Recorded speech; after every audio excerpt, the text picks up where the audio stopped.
Hey everybody, that was weird.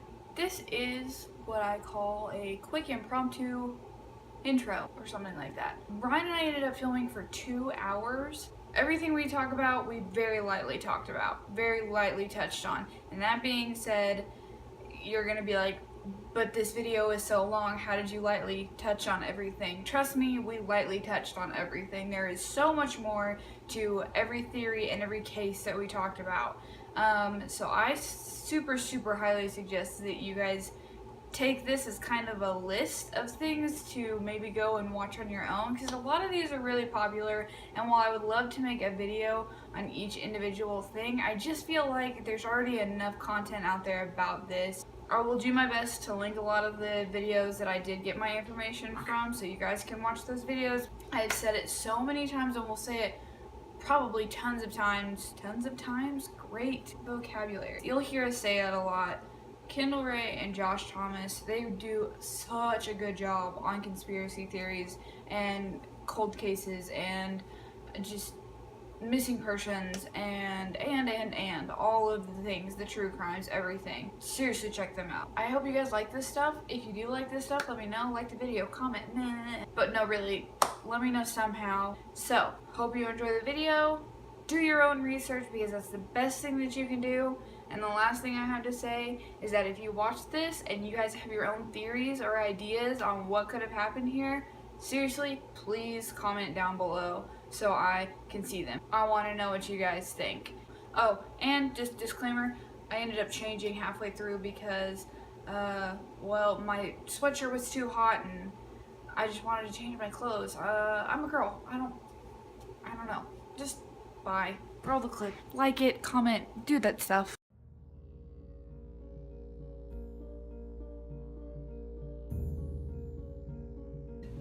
I'm sorry, how did John F. Kennedy fake his death? And it happens in like a minute. He turns that corner and it's like boom, boom. Or apparently boom, boom, boom. Yeah, because But apparently the first shot didn't hit him. Well, see, the first shot I don't think hit him. The second shot I think hit him. And then whenever he like hit him once and he kind of like went down, that's when the other one got him. With like the one shooter theory, it's weird because the first one that hits him, it kind of looks like he went forward, but then the shot that's gruesome flings him back, doesn't it? Shots coming from the same direction are not going to make you go like this and then like this. Like, I just don't understand that. He did have a back brace on. The only thing that, because if John Wilkes Booth, yes.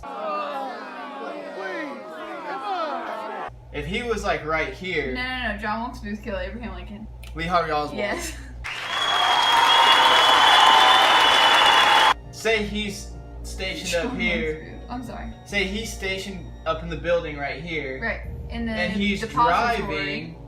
What if he shoots him, that sends him back, and then when he gets over this way, and it's like his point of view changed? I watched the shooting from as many different angles as possible, which really is hard to do because there's really only, I mean, people didn't have like camera phones back then. Yeah.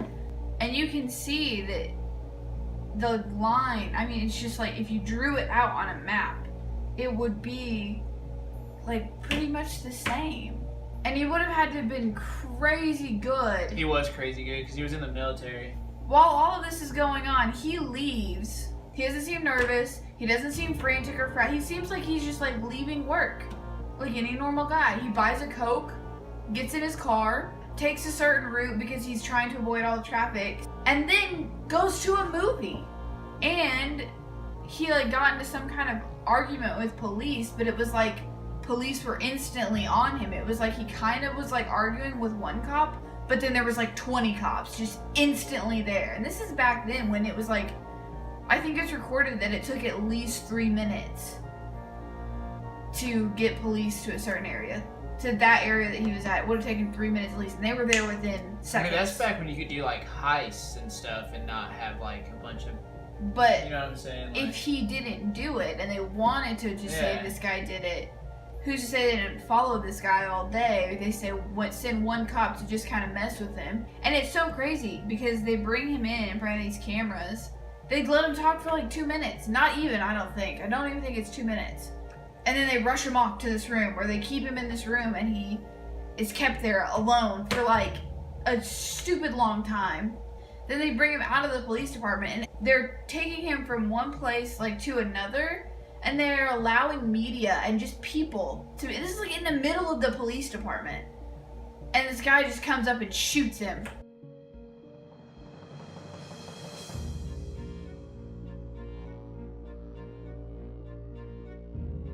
Was it Robert Kennedy that got shot coming out of the kitchen? I think it's him that was coming out of the kitchen. He was speaking to the public, and then he went through the back. He's coming out the back of the kitchen. They found two, like they found different kinds of bullets. And there was like this guy they found that shot him, but then they were also wondering where the other bullet came from, because one had shot him and one had just went into like the wall or something like that. And that was, I mean, that's weird. It says around 12:15 a.m. on June 5th, 1968, Saran fired a A 22. Yeah, a 22 caliber a 22 revolver at Senator Robert Kennedy and the crowd surrounding him in the Ambassador Hotel in Los Angeles shortly after Kennedy had finished addressing supporters in the hotel's main ballroom. It also says that 5 other people at the party were also shot, but all 5 were recovered. Well, see, my whole thing is that if it's a 22 revolver, you're not gonna have more than 8, He said maybe 10 top shots in there. How many people were shot other than him? 5. 5, 6, 7, 8. And then there was the 4th one that came from somebody else. Who'd that one come from? I don't know. They never found out. That's weird. But it also kind of goes with the theory, like it could have been one of like his bodyguards or something, because that's one of the theories with JFK is that one of those shots came from his bodyguard. That could have been one of those things though, where the bodyguard was trying to like protect and I guess, but if misfired. But I feel like if you're working with the Secret Service, you don't misfire. Yeah, and you're not gonna just do that. And if, like, say you hear gunshots, you're not just gonna randomly shoot somewhere. That's true.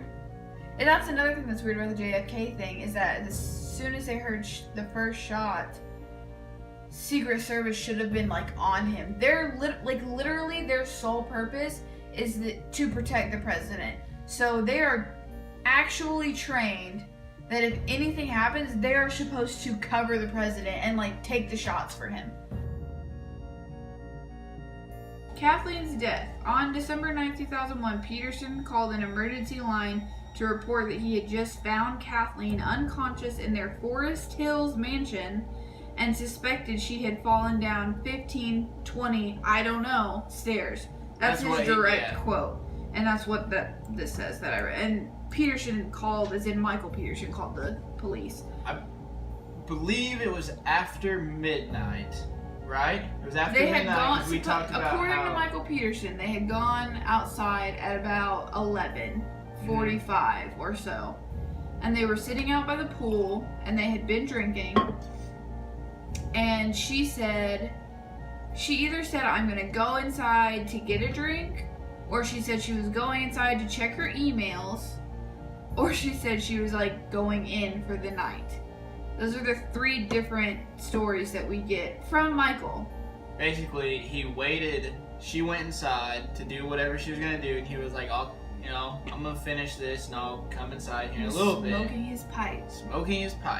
Oh, I want to say didn't he say he dozed off or something? No. He didn't say he dozed off. That's a theory, is that he dozed off. He never said he dozed off. But it was basically 2 more hours before he went inside? He later claimed that he had been outside by the pool and had come in at 2:40 a.m. to find Kathleen at the foot of the stairs.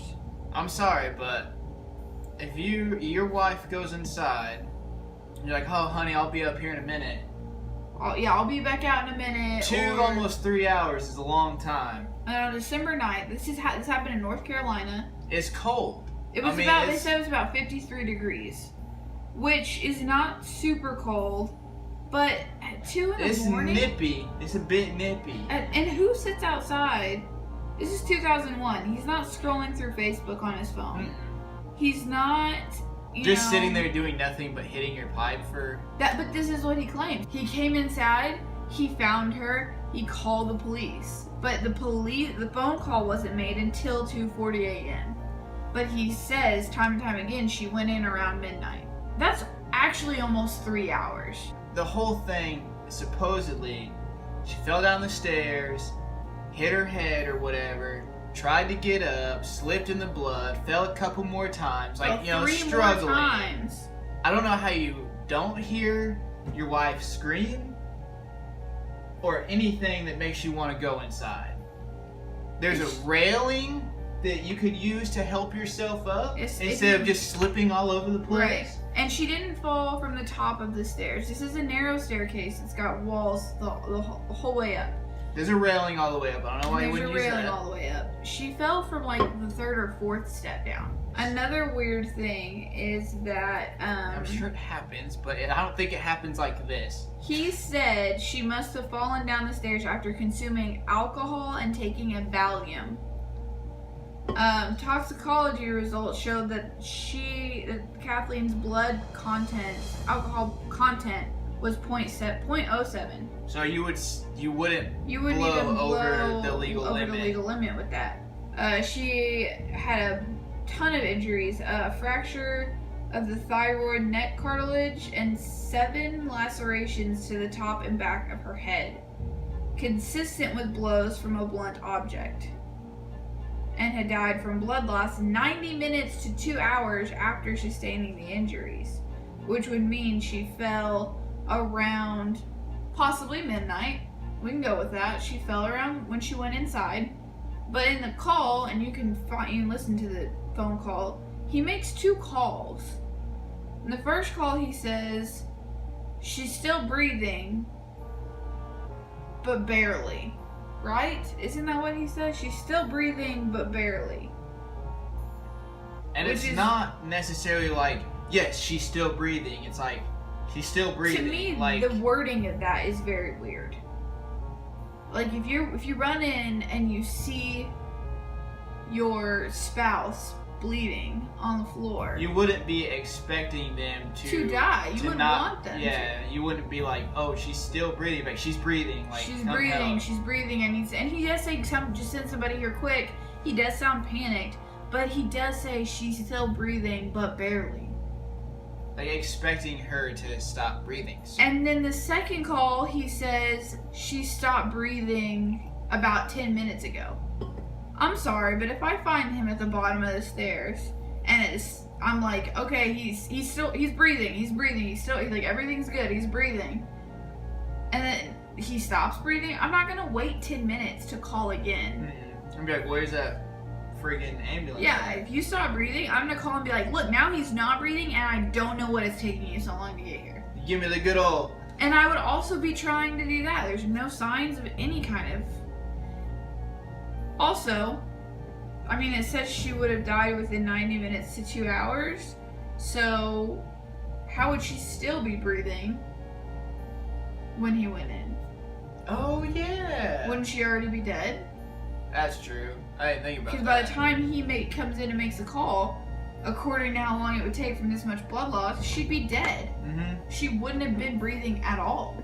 Footprints from where she was found, so there were footprints, bloody footprints, not just footprints, bloody footprints, that went to the sink and that went to the washer, and they had been cleaned. So when police get there, they immediately suspect that this is a murder. Now, as far as my theory goes, I think, because we didn't mention this, but he was bisexual and he did have a lot of relationships with other men outside of the marriage. When asked if Kathleen knew about this, he was kind of just like, I think she knew, but we didn't really talk about it. Which is like bullshit. 100%. There were a lot of emails on his computer, so my theory is that she did go in because she had a very important business meeting apparently the next day. And she said according to Michael, said she did have emails to check. So I think she went in to check emails on his computer, found his emails or exchanges with other men, freaked out, they had an argument, and he kind of lost his cool. I think he waited and then called and made it sound like, oh, she's still breathing. Oh, now she's not breathing. And by the time police got there, the blood was dry. Blood takes a long time to dry. Like, to completely dry. Like a pool of blood. And like lots of pools of blood. Like, lots of blood. There's blood all over this crime scene. I could see some splatter on the walls drying. But I'll let you guys dig into that a little bit more. That's just the bit. It's a hell of a There's case. so much more to it. I think he did it. At first, we didn't. We watched the documentary at first, and we did not. And I want you to know when you watch the documentary, because I wish I had known this. He was, in fact, dating. He was in a relationship with the editor of the documentary. Oh my gosh, Mandela effect. There's so much stuff about the Mandela effect already. Like, we don't even. Is that? I don't even want to. Everybody knows Mandela effect by now, right? We should talk about time travel. It's like a really big thing that I think as far as Mandela effect. That's what we talk about all the time. If time travel is possible in the future, It already exists. technically it exists in all time. Kit Kat Used to have a hyphen. had a hyphen, and we know this does not have a hyphen because he eats Kit Kats like Religiously. every, I love Kit Kats. I think there's 3 bags of Kit Kats in our apartment right now, and there's no hyphen. We think somebody went back in time and was like, huh, wouldn't this be funny? And just erased the hyphen. It's possible. It's not possible, and that's kind of the scary part. So if you don't know about this, Elisa Lam was recovered from a water tank atop the Cecil Hotel in downtown Los Angeles. Her disappearance had been widely reported. Interest had increased 5 days prior to her body's discovery when the Los Angeles Police Department released video of the last time she was known to have been seen on the day of her disappearance by an elevator security camera.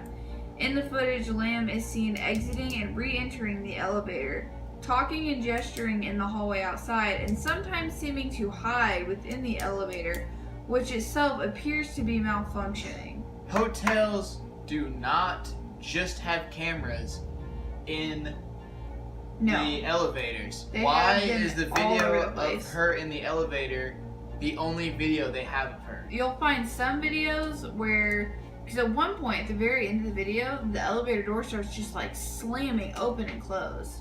And so sometimes you'll find a video where it's like opening and closing really fast, and then sometimes you'll find one where it's like moving like a normal elevator door. And just slightly off topic, this is one we could talk about sometime too, but there's also another case of Kendrick Lamar Johnson, who was found rolled up in a wrestling mat at a high school. That the surveillance footage of that has 100% been tampered with. Oh, so that does happen. Yes. That happened. Not only should cameras have caught more footage than just whatever happened to her in this elevator, but somebody working the front desk, I would assume, or somebody working security, should have seen this going on as it was happening. She hits all the buttons while she's in the elevator. The weirdest thing is that she was found in the water tower. Like floating in the water. Nobody knows how she got on the roof. Nobody knows how she got in the tank. People drank that water for like 3 weeks or something? I was gonna say 3 days or No, it was weeks. like a few weeks. What's really weird, I didn't know this. She was found naked and her clothes and personal belongings were found in the water with her. They found no evidence of physical trauma. This is the autopsy report. And they state that the manner of death was accidental. So what's so weird about her being found here is that it is so hard to get onto the roof of this hotel, first of all. It's like a locked door, and it's a heavy door. I think they said it took like 2 or 3 of them to actually open the water tank. No, it was the maintenance man. Oh yeah. Because people started, they could not find her, and people, you know, her friends and family were like, "Where is she? Where is she? Where is she?" Finally, guests on guests on guests are like, "Our water is like, the water would come out black, and then it would run like clear after a while." But they were just like, it tastes so like, this is awful. It tastes awful. And after so many complaints, maintenance finally went up there, and that's when they found her. But it did take more than one person to actually get that open. A lot of people are saying this was a suicide. I don't know, man. It's so weird. And I'm just gonna go ahead and say my theory, and it's not even a very good one because I don't really know how to explain this. I genuinely kind of think that it had to have been something paranormal. That's the only thing that would explain it. But regardless, we'll never know. We love talking to you guys, but we're gonna go wind down. Y'all take it easy. Later. That was stupid.